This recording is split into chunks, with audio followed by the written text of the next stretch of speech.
দর্শক আসসালামু আলাইকুম। দর্শক আপনাদের প্রীতি ও শুভেচ্ছা জানিয়ে শুরু করছি আমাদের আজকের প্রতিবেদন। তো দর্শক, আজকে আমরা নিম্ন মধ্যবিত্ত পরিবার এক অসহায় মেয়ের গল্প তুলে ধরব, যার নাম হচ্ছে আয়েশা সিদ্দিক। তো আয়েশা খুবই নিম্ন মধ্যবিত্ত পরিবারের মেয়ে। তার বাবা নেই, তার বর্তমানে তার মা আছে, ছোট একটা ভাই আছে। তো আয়েশার বিয়ে হয়নি। আয়েশা মূলত বিয়ে শাদির জন্য ইউটিউবে এসেছেন। আয়েশা দেখতে মাশাআল্লাহ বেশ সুন্দরী হলেও যারাই বিয়ে করতে আসে তারাই খালি যৌতুক চায়। তো এই জন্য আয়েশার বিয়ে শাদী হচ্ছে না, কারণ আয়েশার এর আগে একটা দুর্ঘটনা ঘটে যায় তার জীবনে।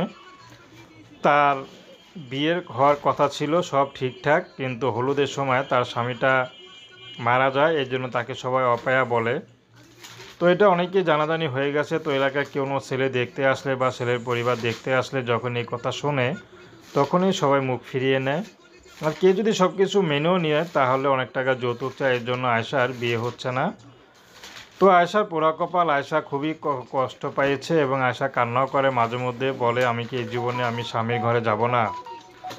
তো আয়েশা চাচ্ছে একটা ভালো একটা জীবনসঙ্গী, যে তাকে একটু ভালোবাসবে, ভালো রাখবে। সেই মানুষটি যেমনই হোক, আয়েশা তাকে বিয়ে শাদী করতে রাজি আছে। আয়েশার ব্যক্তিগত কোনো পছন্দ নেই, হোক সে বিবাহিত, তার ঘরে স্ত্রী থাক বা বয়স বেশি।